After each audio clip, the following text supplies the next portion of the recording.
جیسا کہ آپ سب جانتے ہیں کہ اسرائیل بہت ہی چھوٹا کنٹری ہے اور اس کی پاپولیشن بہت تھوڑی ہے. یہ جس لوکیشن پر ہے وہ دنیا کی موسٹ کنٹروورشل ایریا میں سے ایک ہے. ہزاروں سال سے اس ایریا میں لڑائی چل رہی ہے. اب سوال یہ آتا ہے کہ ایسا کون سا مدعا ہے جس کی وجہ سے یہ لوگ آپس میں لڑ رہے ہیں. اس ایریا کی نیوز آتی ہیں، ہم سب سنتے ہیں، جیسے غازہ اسٹرپ ہو گیا، حماس ہو گیا، ٹیمپل ماؤنٹ ہو گیا اور ویسٹ بینک ہو گیا. یہ ساری چیزیں کیا ہیں؟ یہ ایسا کون سا ایشو ہے جو ساری دنیا مل کر بھی اس کا سولوشن نہیں نکال سکتا ہے؟ اور اس سے بڑا کویشچن یہ ہے کہ اسرائیل کے پاس ایسا کیا ہے کہ اتنا سا کنٹری ہو کے سارے کنٹریز کو اکیلے کیسے ہرا رہا ہے؟ اب اگر کرنٹ سچویشن کی بات کریں تو انڈیا سے ویسٹ کی طرف ہے اسرائیل. جتنا آپ یلو کلر میں دیکھ رہے ہیں یہ ہے اسرائیل، اور یہ گرے کلر میں جو غازہ اسٹرپ ہے اور ویسٹ بینک ہے یہ فلسطین ہے. اسرائیل کے اندر ہی انفیکٹ فلسطین. اور یہ جو آپ سٹار دیکھ رہے ہیں یہ جیروسلم. اس ٹائم پر کنگڈم آف اسرائیل رول کرتا تھا اور وہاں پر جوز رہتے تھے اور کنگ آف سلومان اس کو رول کرتے تھے.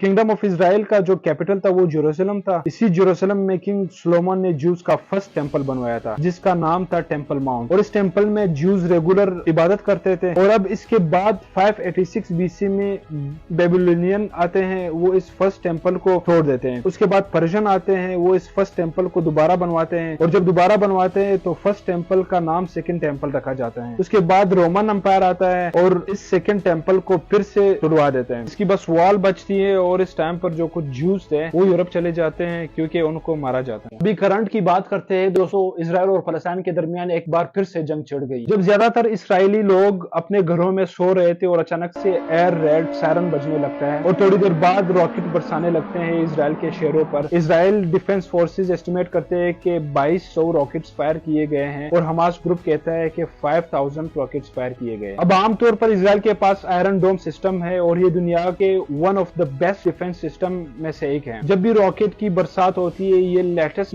ملٹری ٹیکنالوجی کے تھرو ان راکٹ کو انٹرسپٹ کرتا ہے اور ہوا میں ان کو ڈسٹروائے کرتا ہے اسرائیل کو پروٹیکٹ کرنے کے لیے. لیکن یہاں پر 5000 راکٹ برسائے گئے ہیں صرف 20 منٹ کے اندر. لیکن یہ آئرن ڈوم سسٹم بھی فیل رہا ہے. ہزاروں کی تعداد میں اسرائیل میں لوگ مر گئے اور شہید بھی ہوئے ان اٹیک کے چلتے ہوئے. یہ سرپرائز اٹیک کئی سالوں میں کیے جانے والے اٹیک میں سے سب سے بڑا اٹیک ہے جو اسرائیل اور فلسطین کے درمیان دیکھا. اور یہ یاد دلاتا ہے یوم کپور وار. آج سے 50 سال پہلے اسی طرح کا اٹیک کیا تھا ایجپٹ اور سیریا نے اسرائیل کے اوپر، اور اس کے بعد وار شروع ہو گئی تھی جس کو یوم کپور وار کہا جاتا ہے. اور حماس نے ہوا کے علاوہ زمین سے، سمندر سے بھی اٹیک کیا ہے. اسرائیل غازہ بارڈر پر وہ جو وال لگی تھی باؤنڈری کی اس کو بھی توڑ دیا بلڈوزر کے تھرو. فلسطینین اسرائیل ٹیریٹری میں انٹر ہوتے ہوئے دکھائی دی. اور اس کے علاوہ حماس کے لوگوں نے سپیڈ بوٹس کے ذریعے سمندر کی طرف سے اسرائیل کے لوگوں پر حملہ کر. اسرائیل غازہ بارڈر پر ایک ملٹری بیس اٹیک بھی ہوا. ایک اسرائیل ٹینک کو بھی کیپچر کیا گیا. کئی اسرائیل سولجر کو کیپچر کر کے ان کو ہاسٹیج بنا دیا. اسرائیل بارڈر پر جو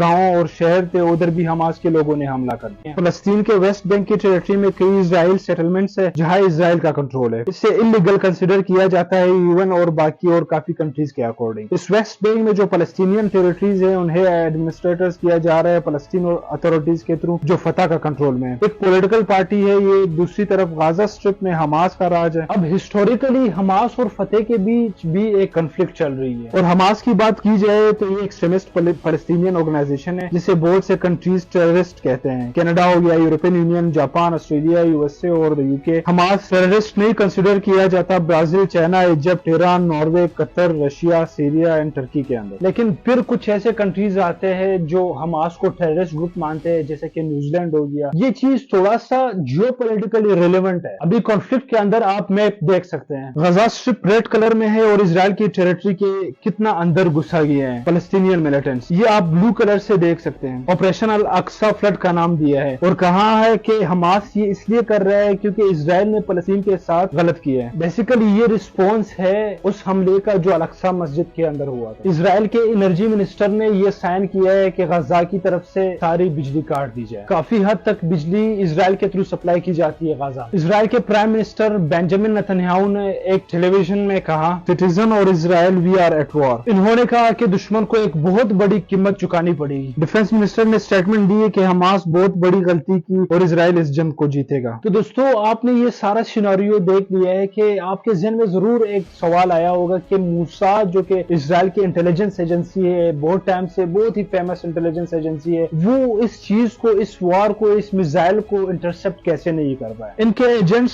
فلسطین کو تو چھوڑو، لیبنان میں ہے، سیریا میں ہے، دنیا کے الگ الگ کونوں میں ہے. پاسٹ میں اکثر دیکھا گیا ہے کہ کیسے موساد کے جو ایجنٹس ہے بڑے